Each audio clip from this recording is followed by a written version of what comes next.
much, Tatiana. Welcome to the final full session of the forum. I think I called this the fireworks session about 3 years ago, and ever since Richard and the team have been using it as the tag for this final session, and I'm always worried that the metaphor is going to explode in my face at some point, or just turn out to be a damp squib.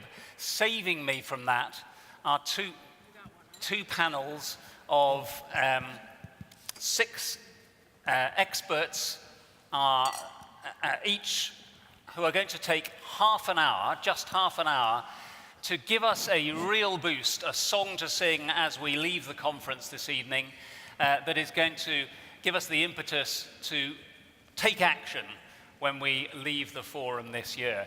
We have already heard from Mariana Mazzucato earlier that real leadership involves listening to movements, listening to the bottom-up movements. And so what we're trying to do in these 2 short sessions is to create enough noise to get listened to as the Drucker Forum. And we've also heard from Paul Polman that in relation to the people he thinks he can gather together in one room to change the world, that if you can get the right people in the room at critical mass, then we can move the world forward. And I think what we've heard is that we have a lot of the right people in the room to move forward on some of the action points that we've heard earlier in the forum. So I'm going to ask each of the panelists, and I'll probably start at this end with John, since he's holding the mic and looks ready, just to give us an idea of what is the thing, this is a great Peter Drucker quote, what is the thing that you're going to change, or that we should be changing on Monday morning when we get back from a weekend in Vienna? John. I would just say that as we start to create a movement, I think we need to stay focused on a paradox. And to me, the key paradox is that a human element is actually the biggest obstacle to building more human institutions. And that human element is fear, the emotion of fear. I believe that is becoming more and more pervasive, and any movement that's going to achieve impact has to recognize and address that fear in order to have impact. I've studied movements for a long time. I've even participated in a few. And what I've discovered is that regardless of the location around the world, the time in history, every movement has had 2 elements. Every successful movement has had 2 elements. One element is an inspiring opportunity-based narrative that is a powerful call to action, that moves people to act. And I think that is counter to, I think, a tendency many of us have, which is to focus on the threat. What's going to happen to us if we don't move? No. What is the opportunity that if we all came together, that we could accomplish together? So powerful narrative, call to action, first element. Second element is a cellular structure. Every successful movement that I've studied and participated in has had a cellular structure where the basic unit of organization is 5 to 15 people that come together on a regular basis, build deep trust-based relationships with each other, and are not discussion groups, they're action groups. And they hold each other accountable for action and impact. And they also provide encouragement to each other when things don't go as well as they had expected. And I think that connecting those cells into a broader network ultimately allows a movement to scale. But the basic unit is that cellular structure. And so when you leave here, I guess my recommendation is don't go it alone as you leave here. Think about who are at least 2 or 3 people that you could connect with and start to form a cell. And focus on what kind of action or impact could you achieve in the short term so that you can get reinforcement and encouragement that there's something worth fighting for. And then over time, connect those cells into a broader network and reflect and learn as you go in terms of what kind of impact is really required. So I think the key for any movement, my recommendation, is to help more and more people move from fear to hope and excitement. That's the key. John, that's great. Excellent start. Thank you. Gary Hamill. Well, John, I certainly agree with that. I don't know, there are many business school professors who've read Hannah Arendt's, but I think that is the way you change the world. And I'd like to ask a quick question. What do you think has been the most important movement in management thus far? And the hint is it was led by people like Mary Parker Follett, Elton Mayo, Douglas McGregor, Edwards Deming, and of course it was the human relations movement who asked, how do we build organizations where people can flourish? And the leaders in that knew that to humanize organizations, they needed laboratories. They needed the equivalent of Thomas Edison's workshop. And they found willing companies at the time in the 50s and 60s, Volvo and AT&T and so on. And many of those experiments produced extraordinary results, 50 or 100% gains in productivity and so on. And yet here we are today having kind of a very similar conversation. I wonder if they came back, you know, us in the shadow of those giants, if they came back, how would they assess our progress? Would they go like, wow, agile teams, we would have never thought of that? Or would they say, like, we were doing that in the 1960s in a dog food plant. Like, come on, let's move the ball forward. So I do think you have to ask why we're stuck, and I think a few quick things and then a quick kind of idea on how to go forward.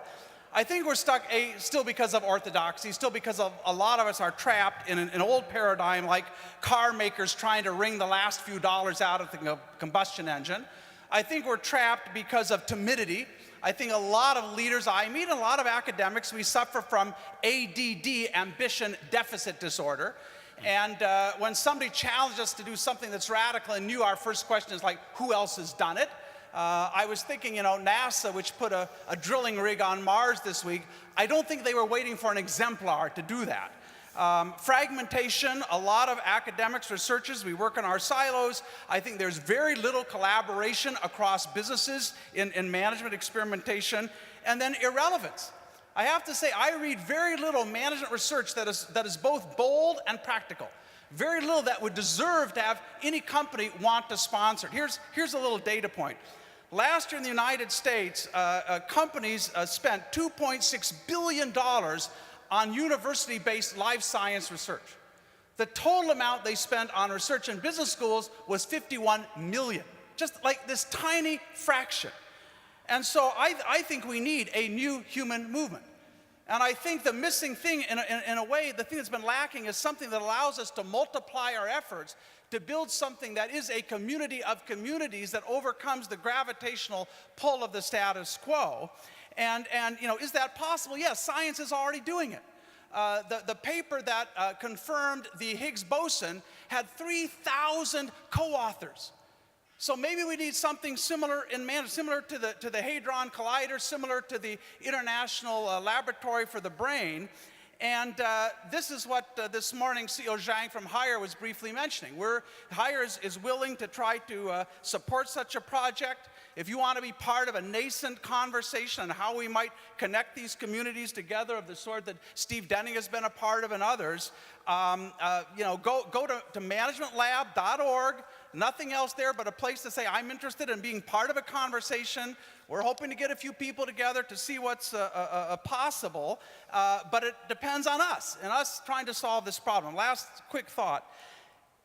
When it comes to making a difference in the world, the quote I've always liked the best is a quote that comes from Elie Wiesel, the Holocaust survival, the Nobel laureate. And it's like the simplest and amazing advice, at least for me. He said, think higher and feel deeper. And for me, that is how you start a movement, those two things. That's great, Gary. Thank you very much. I should say I've got Slido on here. We're not going to take questions for the panelists, but if you have ideas yourselves about ways to get this movement going, please put them on and vote them up, and I will try and touch on them during the bit between the two sessions. Ricardo Vargas. Yeah. For me, I think that if you want to create a movement, you need to have two things in mind. It's a sense of collective ownership and a sense of community. And these two things comes to what Marshall Goldsmith just said. People always think, is it worth it? Is it worth? And unfortunately, what we see today from many, many leaders, it's showing that it's not very worth to be collaborative and to work together with others. And we need to change this human behavior, because most of the time we need to understand that people act on their own self-interest. And look, even if you want to act in your own self-interest, think on community will help you. And why I'm telling you this, because when we see, for example, some improvements because of the word we are talking about, poverty is reducing, the word is improving, you can take a look on Steve Pinker, Hans Rowling, and seeing that word. But let me tell you, relative poverty is soaring. And we as human beings, we don't like very much to feel worse than others. So when you don't bring everybody together, you just create a clash, and there is no movement that can survive to that. So the first thing, it's on our best interest to bring everybody together. And really, we saw today many talks on that. We need to invest of the future of humanity, as Paul Pullman said today, as a community. And this is on our own self-interest. Can I just ask, what's the kind of step that you would take on Monday to get this going? My next step would be, look, we need to identify ways, immediate ways of creating inclusion. And inclusion by sharing knowledge, by living this, as I said to you last year, living this forum and going back to our organizations and share what we are discussing here. Immediately, if we cannot share now, and share and make them aware as broad as we can, that we need to move and change. Okay. Johan Roos. I have spent about a quarter of a century in the business of business school, and you know, we've heard a lot of critiques here, and you could say that the whole idea of business education has been and is and remain a movement which is more than a century old. About a fifth of all students in higher educations are within management, business, economics of some kind. So it's a humongous industry which has, or ecosystem, which has a tremendous impact wherever it goes. Huge in terms of money as well. So the good news is, you could say, given all the critique, is that the pendulum is swinging back towards more practice, more thoughtful, more hands-on management, education, away from the more abstract thing that Gary mentioned, perhaps, you know, the more or less irrelevant part, towards more relevant impact and everything. So there is a movement. That movement is changing as we sit here and speak, and it's a good movement, and I'm delighted to be part of that. You could say, related to that is the theme of this conference, the notion of putting humans first. I'm also a believer in the critique, and I acknowledge that, and I do believe there's so much positive things happening now, which includes the humanities and technology. And I do believe it seems like we've forgotten how to make sense of our complex world. We heard the reference to Plato's The Republic. My personal favorite is Aristotelian ethics in another ancient writing. But these are ways to make sense of complex societies thousands of years ago. And of course, there were similar thoughts in India and China at that time as well.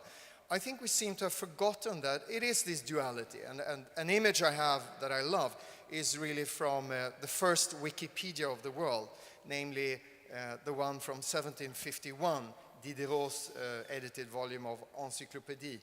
And if you open that one in a library, it's very difficult to buy original, but if you open that one, you see a wonderful sketch. It's a drawing of how to illustrate the interaction between the natural science, the vocational professions, and the humanities. And it's all on top, and it's figures, and on top we have truth, and all of these wonderful arts and scientists are trying to unveil the truth.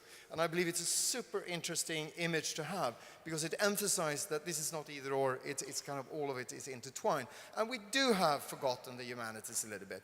And there's been a lot of call for more thing in the humanities. So a call for me for Monday morning would be, because I'm not impressed these days with the humanities, all of them, where are the Platos of today? Where are the Aristoteles of today, given the digital world?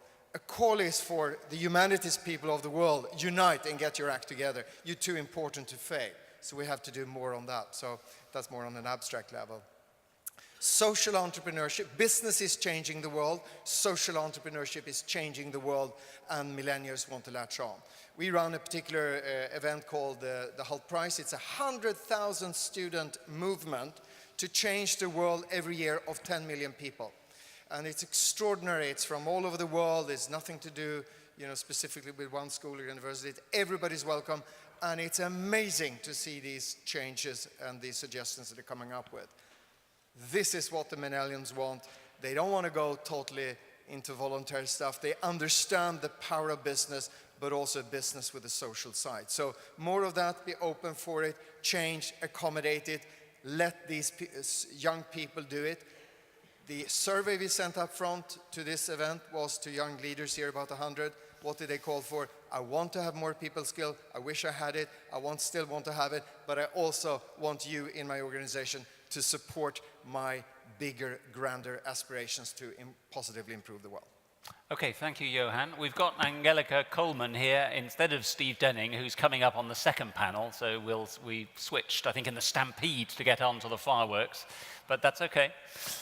Angelica, tell us what you will take away from this. You're the one big doer on the panel, actually running stuff. So tell us what you're taking away. Right. First of all, Andrew, having known you for many years now, I'd like to say something off the records. Oh. And this is as chairman of the advisory board of the Drucker Society Europe, and as family member of Peter and Doris Drucker. I would, and before we put the Imperial Palace on fire, I'd like to thank all stakeholders who are here today for making the last 10 years such a success, but of course, especially Richard and Ilse Straub, who are the driving motor of all this. It is incredible what you have achieved, and it was all about execution. So thank you very much, and a big applause.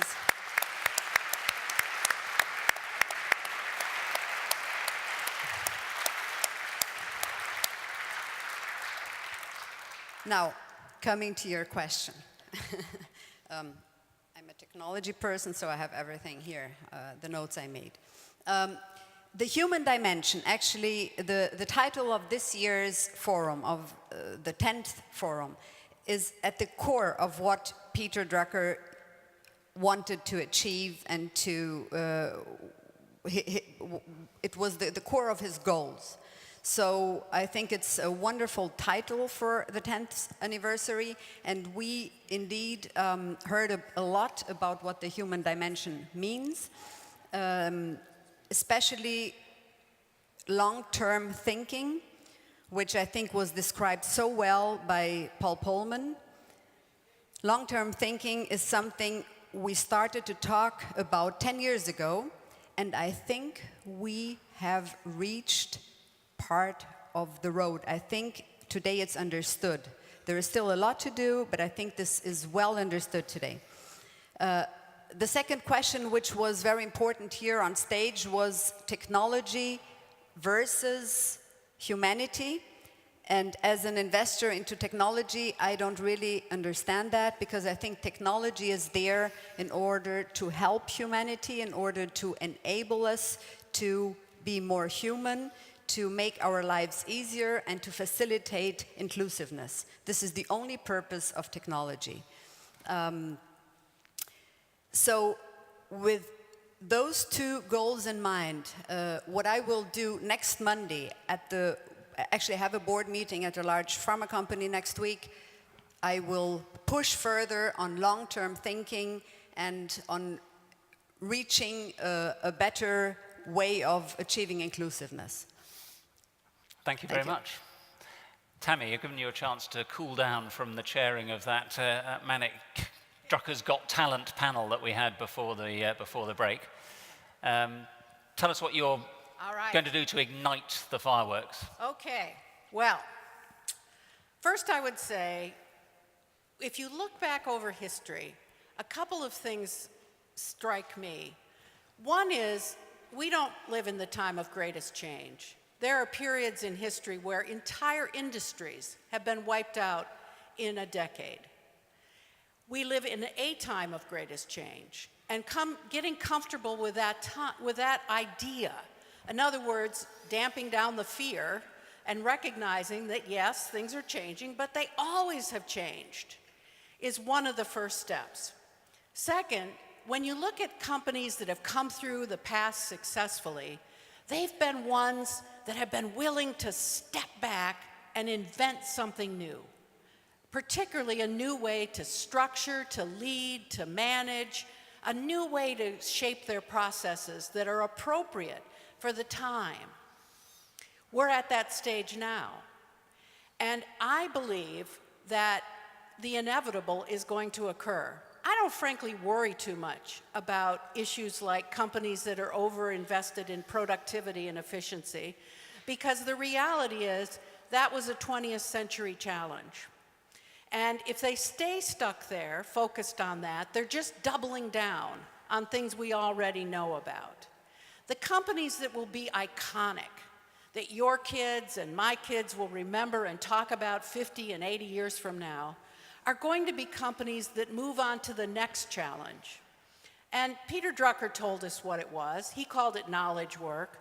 I like to use the word mobilizing intelligence, but basically thinking.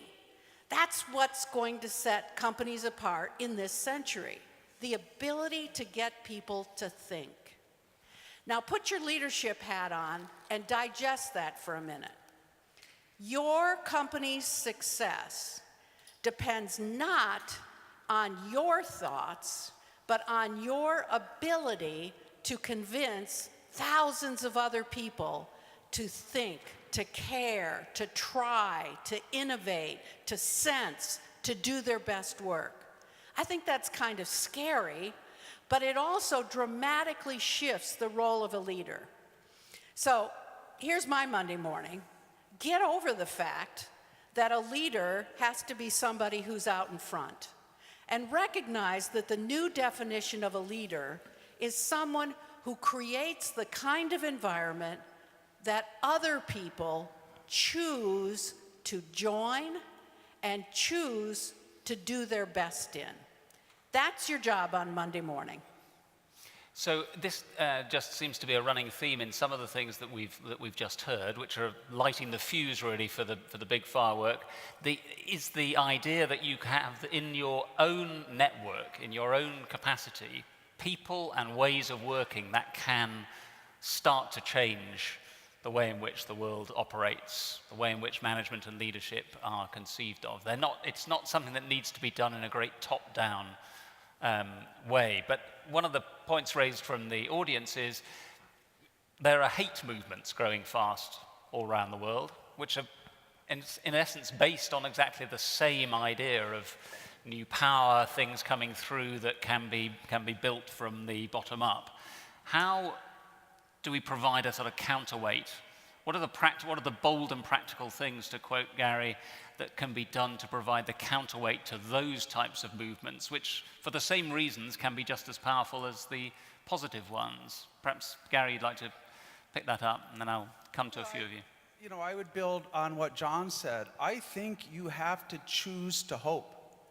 You have to choose to believe that there's another alternative. And I think, you know, the rise of populism, the fear that Tammy talked about around change, the fact is change has not worked for many, many people. And a lot of that is, you know, I'm looking at what happened to GM last week, what the German automobile industry is about to go through. A lot of change hasn't worked because companies haven't responded in time, and most of that accountability today is at the top.